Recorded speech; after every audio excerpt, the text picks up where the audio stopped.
Daniel couldn't believe the doctor's words. He stared at Dr. Weston in disbelief. "There must be some mistake," Daniel protested. "I wish there was, son," the doctor responded, his tone full of sympathy. "But we've run the tests twice, through independent labs. There's nothing we can do. You have only 2 or 3 months left, unless some miracle happens, but that's beyond my control." Daniel slumped back, tears welling up in his eyes. He nodded, but his mind raced with thoughts of how to break the news to Rebecca. He made a silent vow not to tell her yet, asking the doctor not to reveal the news to her either. The doctor hesitated but reluctantly agreed. His thoughts drifted back to their honeymoon, just a year ago. The love and trust in Rebecca's touch, how wonderful it felt to walk through the rain together, their love as fresh as ever. He smiled at Rebecca when he got home, so young, so beautiful, and kind. Could there have been anyone better than her?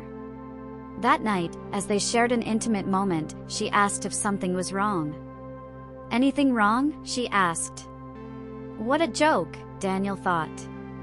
But he smiled and reassured her, not letting the truth slip. She was satisfied with his answer. After she fell asleep, he stayed up late, searching the internet, desperate for a way to cheat death. That's when he stumbled across the site Fiction Mania. One story stood out, the cosmic joke. It described a way to swap bodies with someone. Could it work? It had to. The next morning, he called his father and asked for a day off. His mind raced. This was where he had met Rebecca, back when she was a teller and he was the son of the owner. He remembered how lucky she thought she was, but he knew better, he was the lucky one. She was perfect. "I'll cheat death," he vowed to himself. At the medical library, he found out about a powerful hallucinogen, devil's root. It could cause out-of-body experiences. He copied the story's details, including the instructions for the ritual to exchange bodies. It described a man and woman engaging in fun, then taking the drug and sitting face-to-face under a rainbow. The story said that if they did everything right, they would swap bodies. It was bizarre, but something about it felt right. Daniel read the part aloud to himself.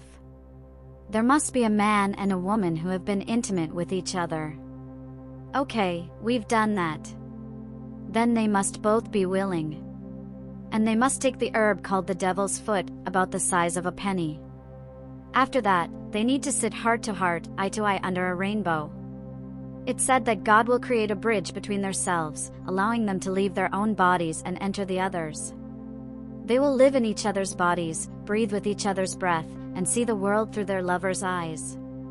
Romantic, isn't it? The story mused. That's creepy, Daniel muttered under his breath.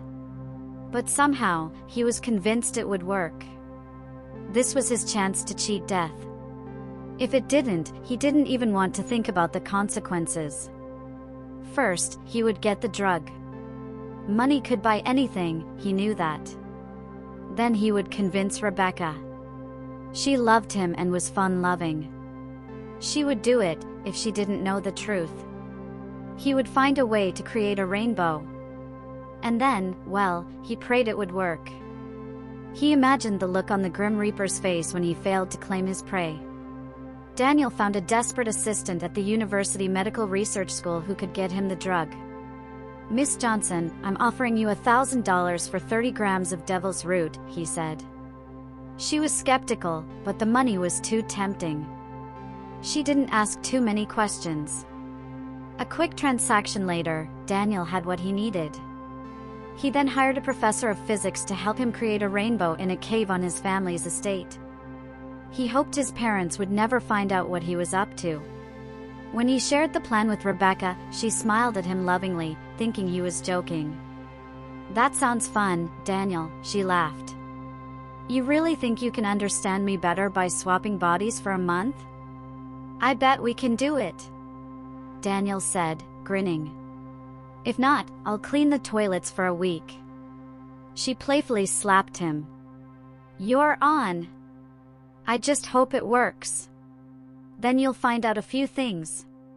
You'll get to experience high heels and other things. Hey, but I'll be beautiful, he replied, trying to keep the mood light. He couldn't let her suspect his true motives. That would ruin everything, and death would win. He almost felt like he was in a personal duel with death, with swords clashing, each parrying the other's strikes.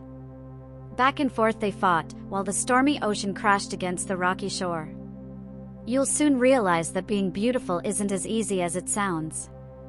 I can already imagine you messing up with lipstick, she teased, amused. The game felt thrilling, and she thought Daniel was clever and inventive. I'm so lucky to have him as my husband. Rebecca smiled, remembering how she'd won his heart against all the other girls vying for him. Everything was falling into place. Daniel was determined to cheat death, and only one step remained. As they walked toward the cave, he absently listened to Rebecca chatter on, laughing about how ridiculous he was for thinking body swapping was even possible. Despite it all, Daniel knew, deep down, that it would work. Soon, he'd be in Rebecca's body, and she would be in his. He smiled at her sweetly, though the reality of what he was about to do weighed on him. It might be difficult for her, but... When they reached the cave, Daniel set up the rainbow effect. Wow! It's beautiful! Rebecca exclaimed, genuinely in awe. It was beautiful, Daniel thought. She might hate him later, but it was the only way he could cheat death, and he was going to do it. They sat across from each other, Rebecca laughing and blushing, and Daniel forcing a smile, trying to keep the mood light. Don't forget, you'll be doing the toilets, she reminded him, teasing. Okay, but if this works, you have to promise me something, he said. What's that? Rebecca laughed, thinking any promise would be fine. After all, who could actually swap bodies? Promise me you won't ever tell anyone that you're not me and I'm not you. I don't want us to look ridiculous. Okay. I promise, she agreed, her voice full of confidence. Daniel sighed in relief. He hoped she would keep her word. After giving them each a dose of the devil's root, they stared at each other, unable to look away. It was like a trance. Rebecca felt strange. Her head swam, and the world seemed to blur. Her lover's brown eyes grew huge, like they would swallow her whole.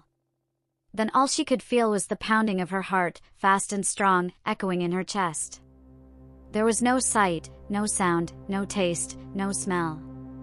The heartbeat was the only sensation she had.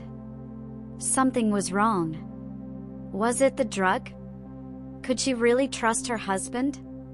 Then, as if a fog had lifted, she stared into blue eyes.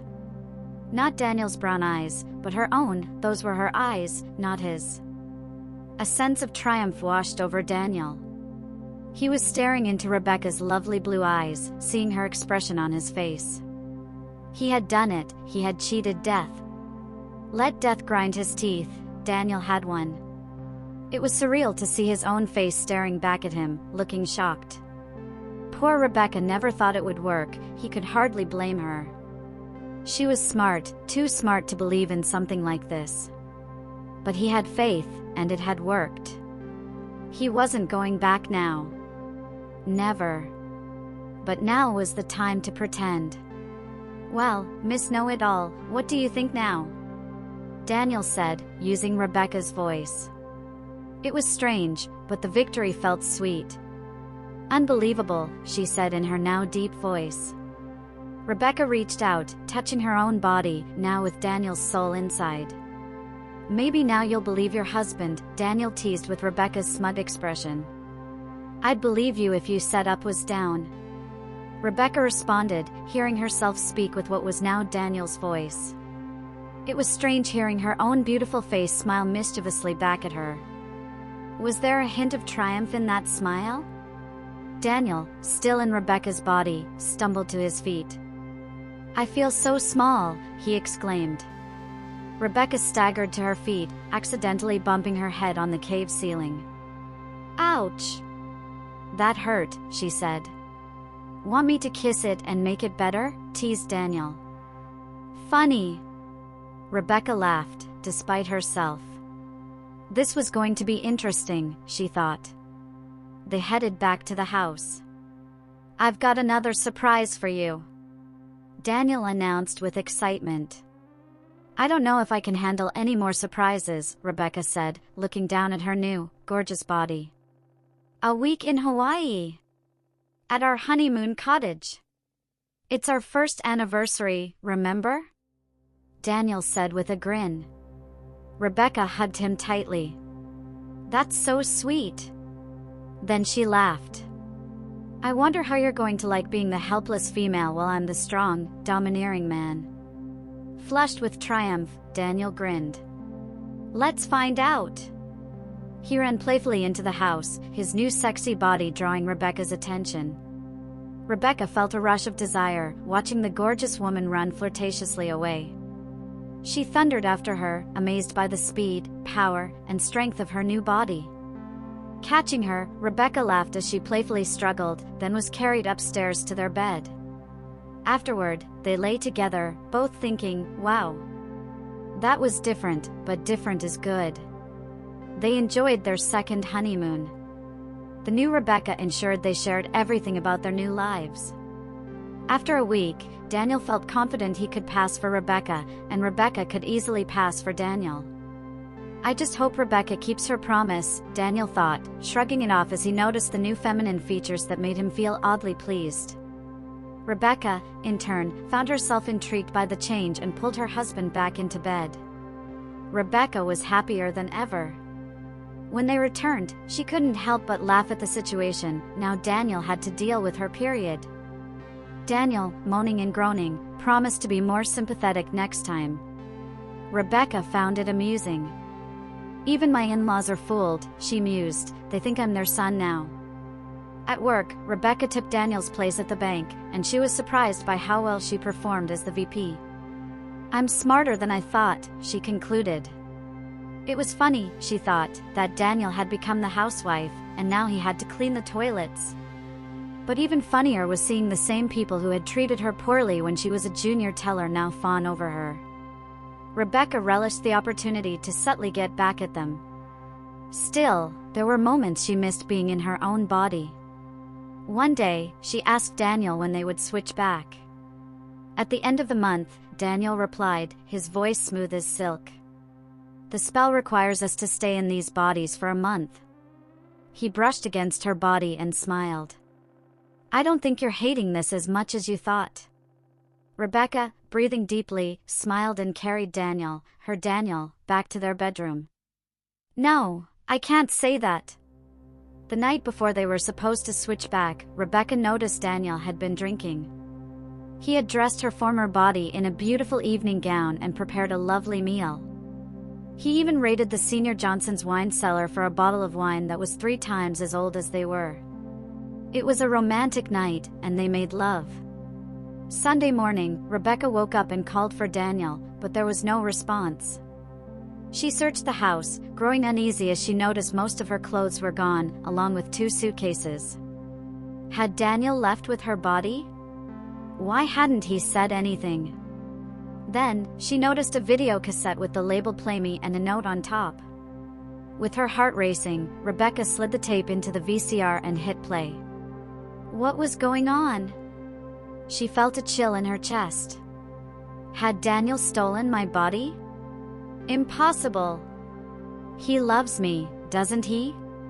The video played, and there was Daniel, in her body. Rebecca felt trapped in his body as Daniel smiled sadly and began speaking. "Please don't hate me. I had to cheat death. I couldn't let that bastard win. I didn't tell you, but I got the medical report over a month ago. There was no hope. But I couldn't accept it. I had to find a way to cheat death. And then I found it, body exchange. I know I tricked you, but would you have agreed to it if I told you? I don't think so." He laughed softly. "But I'm sorry. I couldn't let you die." Rebecca, now understanding, felt tears streaming down her face. "No, when I found out you were going to die, I just couldn't bear it. I loved you too much. Death wasn't going to win. I would never let you go. You're more precious to me than life itself. Daniel's voice trembled. I knew I had to cheat death for you. So I found the spell, tricked you into this exchange, and now you'll live. I'll die, but it was worth it. I feel triumphant. Death will never claim me, and I can laugh in its face. He paused, his voice filled with emotion. I've made the ultimate sacrifice. Please, don't hate me for what I've done. You didn't ask for this, I did it on my own. With love. With joy. I would never undo it. I would do it again, for you. You are my world, and I've never felt this happy. You're going to live. And that's all that matters. He continued, I ask you to remember your promise.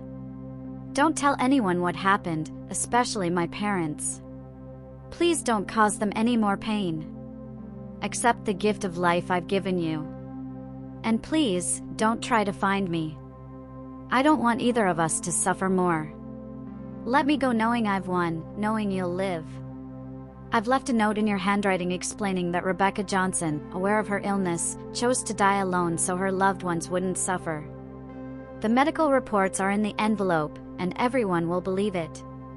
Rebecca sobbed uncontrollably, barely hearing Daniel's final words. No one has ever won a greater victory, or been so happy. I love you, and I always will. If you appreciated this story and wish to show your support, don't forget to join me on Patreon for exclusive content.